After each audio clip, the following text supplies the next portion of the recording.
Okay, moving on to Web of Shadows. This is where Spider-Man games start to get good, honestly. They start to get good because as a kid, I loved playing Web of Shadows. Web of Shadows is one of the better Spider-Man games. The combat is so amazing. It's up there. It might be my favorite combat of any Spider-Man game. I'm not sure. It's either it comes close or it's my favorite because the combat lets you do so many things with the red suit, the black suit, on the wall, in the air. It has so many like combat moves, and it's the best. I'd say it's the best combat of any Spider-Man game. I love this game. I think that the web swinging is good. You can tell he's not attaching to much, but I still think it's fun to, you can go super fast for some reason, and you can go like high up, and I just enjoy it for what it is. I feel like this story is really good of a Spider-Man game because I love how Venom is like infecting the New York with symbiotes and everything like that, and I love that Venom has a big part in the story. I think it's so interesting how in the story too they let you make choices between the red suit or the black suit, and the choices are honestly fucking raw as hell because they're so good because they have like a, I don't know what the word, they have a brutal side to them. If you pick the black suit versus the red suit's more obviously lighthearted and the good side and versus the bad side. But if you pick the bad side, the fucking scenes are so brutal to what he does to them.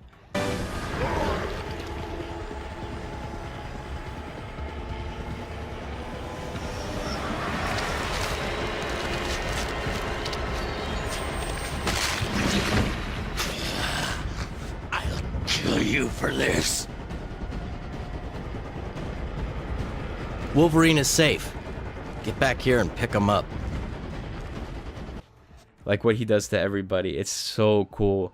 It also has Marvel character cameos, which are like Wolverine and everything, and it's fucking awesome because there's this one boss fight where Venom and Wolverine like mix, or like a symbiote and Wolverine mix, and it's the fucking best boss in the game. It is so raw. This game actually this game has quick time events, but they're not nearly as bad as Spider-Man 3. I will tell you about that. They're actually kind of enjoyable because I like quick time events.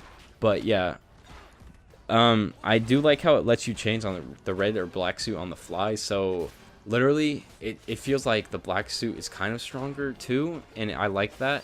And it feels like the red suit is like more, I don't know what the word is. It feels like the red suit is more acrobatic in a way, and then the black suit's more, strength-wise powerful, which I like.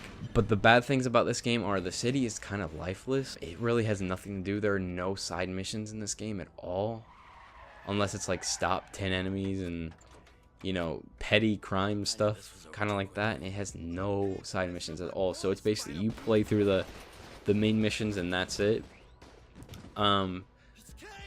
But there's nothing else to do in the city. But they do actually utilize the city very well with the boss fights, where Vulture is utilized, where you do like an air combat in the air with in the city with Vulture and everything. But other than that, the city is just so lifeless and meaningless.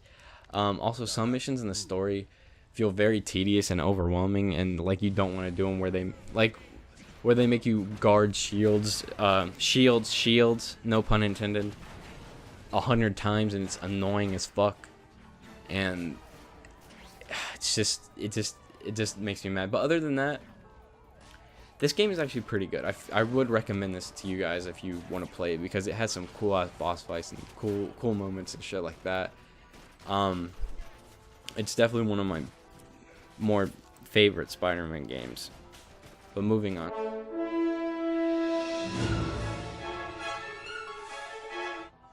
Okay, now we have Spider-Man 2, the game.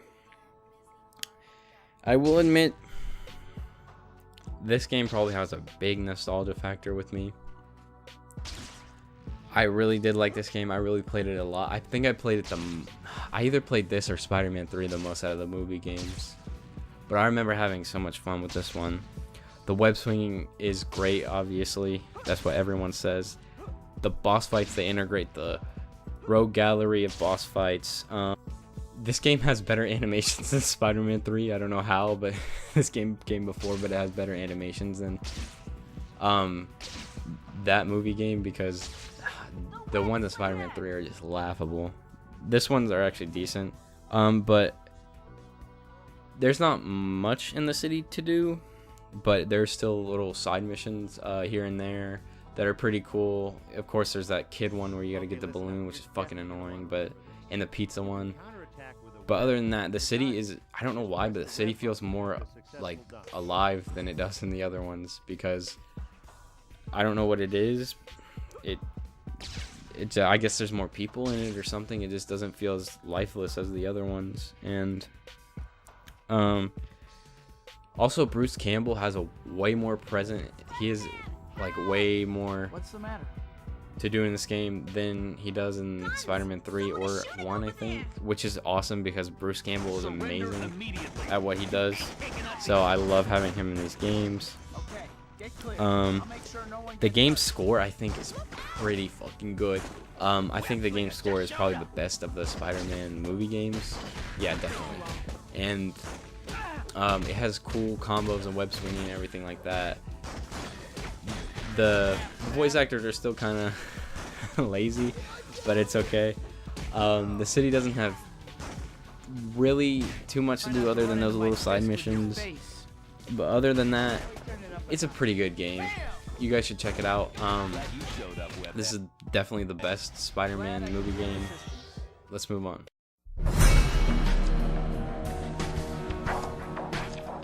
Okay, moving on to Ultimate Spider-Man. I love this game. This is definitely, I think, the Spider-Man game I played the most as a kid. I don't know if I've said that already, but I definitely played this one a lot. I loved it. I loved everything about it. From the web swinging, from, you know, Human Torch popping in, to Race Me, shit like that is the best. I feel like this game has either the second best or third best story of a Spider-Man game ever, because I feel like this one has like the most interesting moments, because you get the dynamic of playing between Venom and Spider-Man, so you kind of see both stories kind of collide, and it's so interesting. And I feel like Venom itself, and I feel like the game looks like a comic book, and it looks good today. It looks good. Like I'm watching a video, and it looks good right now. And the cutscenes are like a comic book, which makes it even more, like, I guess, playable, I guess you could say, or more. It makes the story more interesting when it looks like that to me. And I like the way that it looks, in this style of it, and the artistic choice and everything, the aesthetic of it, and it's amazing to me. Also, you get to play as Venom, and Venom is literally so brutal. He has some of the most brutal takedowns of any Spider-Man game that he is in. I think this game has the most brutal Spider-Man takedowns, because there's some takedowns where Venom will literally snap a fucking guy in half, and it's the rawest shit ever. And Venom has some good boss fights. Like Wolverine comes in here in this game too, and you actually get to fight Wolverine as Venom, and it's the best shit ever.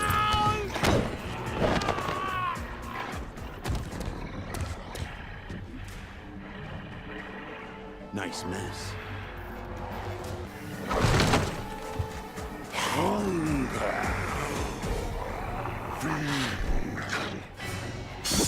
You don't say. The boss fights actually in this game are pretty impressive, because even though I do feel like most of them are just dodging something, but like being Venom and fighting boss battles and fighting as Spider-Man and doing boss battles are amazing. But overall, this game is one of my favorites. I wish I could have got a PS2 to play this shit, because this shit, it just, I don't know. This is the one that I probably wanted to play the most out of all of them, just because I just like the way that this one looks. and everything like that. Even the story choices, like Carnage becomes, or Peter Parker becomes Carnage and stuff. It just feels, I guess it's because it's the Ultimate Universe, it just feels different and very fresh to me. Even though I do like the Amazing Spider-Man universe more, I do think that this one provides like a variety, you know? So from there, we're moving on to the second best Spider-Man game, in my opinion.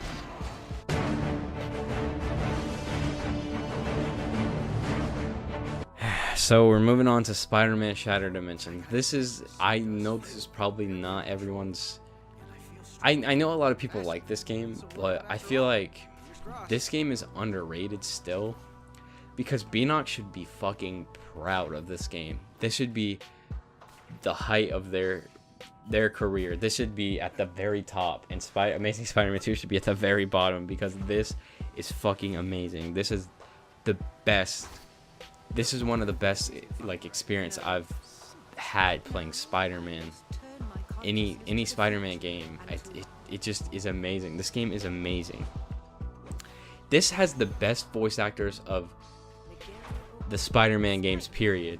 It's better than Edge of Time, because they got Josh Keaton from Spectacular Spider-Man. They got the dude from the 90s cartoon, which those were in Edge of Time, and they were amazing, and they were amazing in 2099, which Josh Keaton plays Ultimate Spider-Man, and the dude from the 90s cartoon plays Spider-Man Noir, which I like them playing those characters more than Edge of Time. But then they add Neil Patrick Harris from the MTV cartoon, which is fucking amazing, and they add the dude from Spider-Man and His Amazing Friends as 2099. That is so amazing. I cannot believe when this game came out, I cannot believe anybody did not do this. It's amazing. That's literally the best voice actors you can get for a Spider-Man game. This definitely has the best voice actors. I don't understand like how anybody has not thought of this. Beanox, that was a very creative decision, and that was fucking amazing.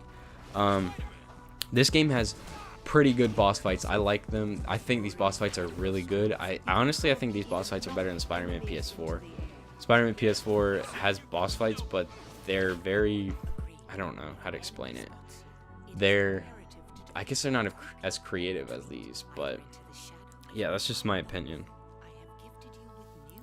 Also, this game started the whole, or at least I think that it started the whole open world kind of, but still linear kind of thing, because things like the Deadpool mission, which Deadpool's in this game, by the way, and it's one of the best missions in the game.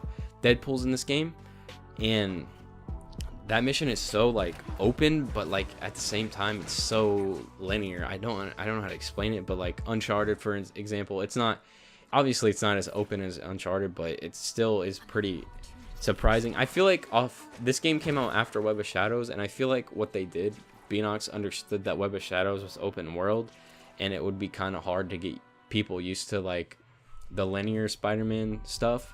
So I feel like they kind of tried to keep it a little bit more open than just straight linear, which I really, really like. And it really works here. It's really a smart decision by Beanox. The combat is good. There's so many combat combos, obviously, because there's 4 characters, so you get so many fucking combos. There's different gameplay even for almost each of them. You know, you got Spider-Man Noir, which is stealth. Then you got, you know, Amazing Spider-Man, which is like a beat 'em up kind of, which is not like friend or foe. It's obviously better. And then 2099 is like it's still kind of like combat wise, but it's like you're diving throughout the city and everything, and you're diving, and it kind of switches up the gameplay and everything. And then Ultimate, it's like they kind of do feel kind of similar sometimes. I can't really describe Ultimates, but I guess Ultimates is kind of like Amazings, but without the black suit, obviously. So he has different combos, but it's pretty amazing how much variety there is in this game. Even some of them look different than each other. Like Amazing has like more of a comic book look, Noir has a black and white kind of look, which is really fucking awesome. 2099 has a future look, and Ultimate has more of like a vibrant kind of like, or not a vibrant, but a darker look. And it really is amazing how much effort was put into this game, and how much of little effort was put into Amazing Spider-Man 2. Also, this game has great level design. It has a great level design. Also, they do this cool thing in this game where they do a first-person like hand-to-hand combat thing. When you do a boss, like when you get to a boss and you fight them, I like it a lot. I don't know. I guess I can see how some people don't like it, but I like that they added that in there. They kind of do shove it in a lot, but I still kind of enjoy it, honestly, going back to it. Also, the bosses look so cool, especially if you're fighting like a 2099 or Noir level. Like Vulture looks like a fucking demon or something, and it looks so great for this game. And like Hammerhead looks good as fuck in this game. Any game with Hammerhead amazes me, because I'm like, I do not see this character enough. But yeah, the only bad thing about this one, and why it's not at the top per se, was because I think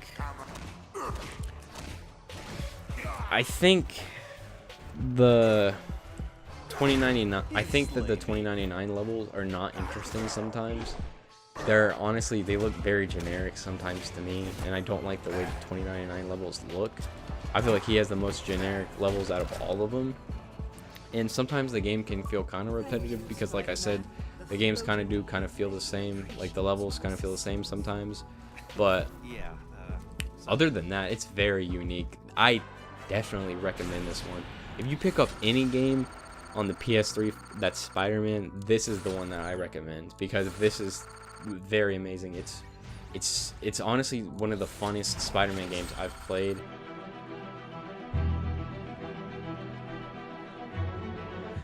Okay, so you guys probably knew that this was coming.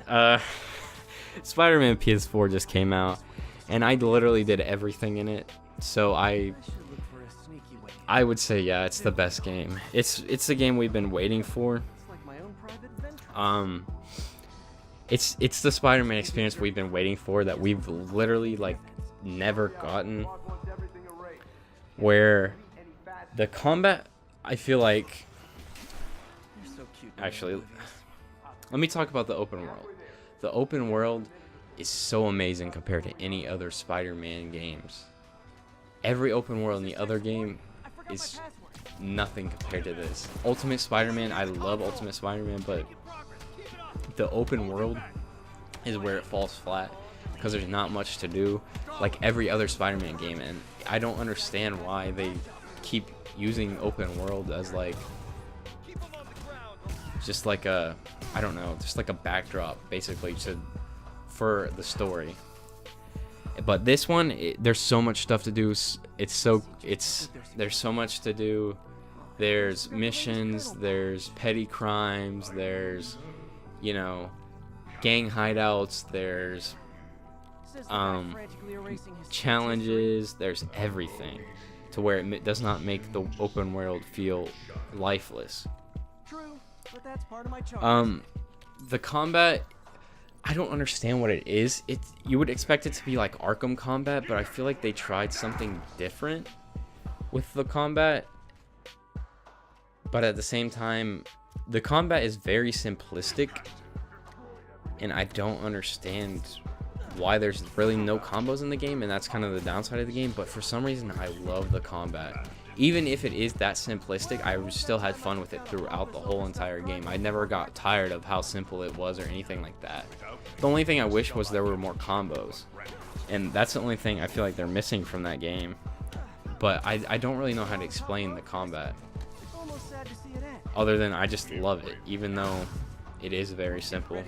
The web swinging is amazing. It's the best of any game. The web swinging, it feels like it attaches. The animations he does are amazing. It just feels so fluid. The suits also are amazing, because they give you new upgrades, new abilities. I guess that's kind of where they're putting the combos, I guess, because they don't have many combos. They put the suit power-ups as combos, I guess you could say, and they use that. But I still feel like there should have been more variety to the combat. Okay, so let's talk about the story now. The story is so interesting. I feel like it has a few hiccups here and there, but the story, I swear, has so many emotional moments. It has emotional moments that I don't feel like I've had throughout any Spider-Man game before, especially at the end. Like, I almost got choked up. It was pretty good. I swear. I also like how they involve Peter in this game more than other games, because I don't feel like any other game has really even had Peter in it that much, other than Amazing Spider-Man 2, and it did not work out. And they have MJ and Aunt May and all them in the game, and they use them to their advantage, you know, and it doesn't feel like they're, you know, like useless characters, and it works. This game is amazing. Also, Peter and MJ's relationship in the story is actually interesting. I didn't think I'd be interested so much into Spider-Man, Peter and Mary Jane storyline, but Insomniac did it. They made me interested and on board throughout the whole game, and I'm just telling you, Spider-Man PS4. Also, I like how they like did different like dynamics between like villains and like characters you know from Spider-Man. They did other stuff with them, and you know, like, it's kind of mild spoiler, so just if you don't want to watch the rest, just click off. But like the dynamic between Doc Ock and Spider-Man or Peter Parker, like how Doc Ock's kind of like a mentor. But yeah, so this game is definitely worth your money. Amazing. I'd say the only problems with it I had is that the combat's simple. The crimes in the city are tedious. They make you do fucking like 90 crimes. I think they do make you do more than that, and it's ridiculous. It is fucking ridiculous how many crimes they make you do. It honestly pisses me off. I was ready to just be like, whatever, I don't care about this anymore, but I did all of them. I feel like also the story has a few hiccups, which I'm going to talk about that, so more mild spoilers about that.